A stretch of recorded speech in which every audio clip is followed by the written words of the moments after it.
feeling a little nostalgic this week, so if you want to see how I made these scratch-made chicken cheese sausages, keep on watching. Okay, in my food processor, I'm gonna put my roughly chopped chicken. So here I've got half chicken thigh and half chicken tender. I think that'll be a good mix. Also at this stage, we're gonna add the spices, which I've just got some salt, pepper, white pepper, and thyme, and we're gonna plop in 1 egg white. All right, now I'm just gonna bung the lid on, and we're gonna process this until it becomes a nice paste. We'll pulse it a few times first.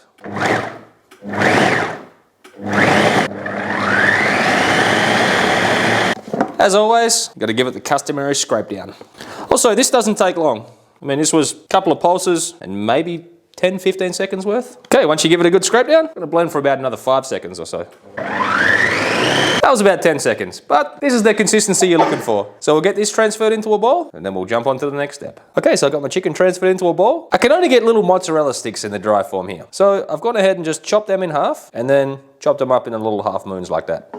So in they go. And now you could use a spoon, but you know, my hand's right here. So I'm just gonna go through and mix all the cheese into in with the chicken. Get it all nicely combined. So I've already pre-weighed my chicken mix here, and I'm gonna divide mine into 6 equal portions. Okay, so you wanna get a sheet of cling film out, and you wanna put your chicken mixture in a little blob there. You wanna have it more to one end, and then you just wanna form it into the shape of a sausage. So as you're working the meat out there as well, make sure you're getting as much air bubbles out as you can. No one wants a holy sausage. That sounds like a bad idea to me. So just take your time as you're working it out. Also, if there's any cheese that you see sticking out quite a lot, just go ahead and push that more into the middle, because you don't want too much cheese sticking out on the outside. So just keep working it out.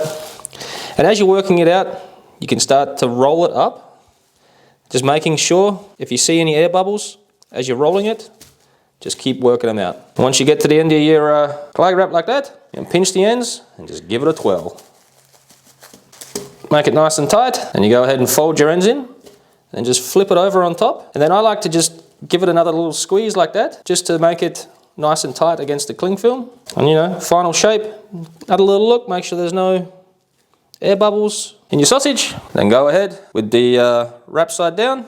Plonk it on a plate. As you can see, I've got them all rolled out. Now we'll jump on to the next step. As you can see, I've got all my sausages placed into a pot. Now I'm just going to cover them with cold water. Well, you know, tap temperature water. And I'm going to place this little plate on top of them to keep them all submerged. Now I'm going to stick this on my stove, turn the heat on, and as soon as it comes up to a boil, we're going to remove them from the heat. I brought it up to a boil. I just removed the plate. Now I'm going to remove all my little sausages out of the water. And once I've done that, I'm going to get my breading station set up. So I have my breading station set up. I'm just going to salt the flour and the panko. We're just going to get it all nice and mixed up. So now we're just going to unwrap the sausages. It's looking pretty good. Now it's just a simple 3-station breading technique. First in the flour, get it fully coated. You're going to bash off the excess, and then into the egg, let the excess drip off, and then into the panko. Now, depending on how much breading you want to put on, it's completely up to you, but I think I'm going to double coat this one. So back into the egg,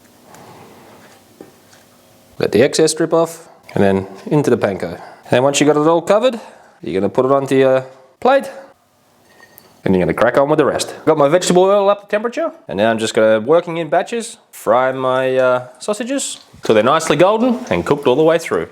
As you can see, my oil is not exactly, you know, the clearest. That's because I strain it and reuse it. And I think I'm on my last time using it now. Once you got nice color on your sausages, and they're cooked all the way through, you just want to remove them to a tray on the side. Once you remove them to the side, you want to immediately hit them with a little bit of salt and carry on cooking the rest. So the chicken cheese sausage is a bit of a staple in the Bain-Marie special at every service station in the lower southwest of Australia. Every time we went to the city, passed by the service station, I always grab myself one of these. Let's see how it stacks up to the original. Gochujang mayo, definitely never had it with this, but we'll see how it goes. Must say, tastes a little different than the one at the servo, but it's 10 times better.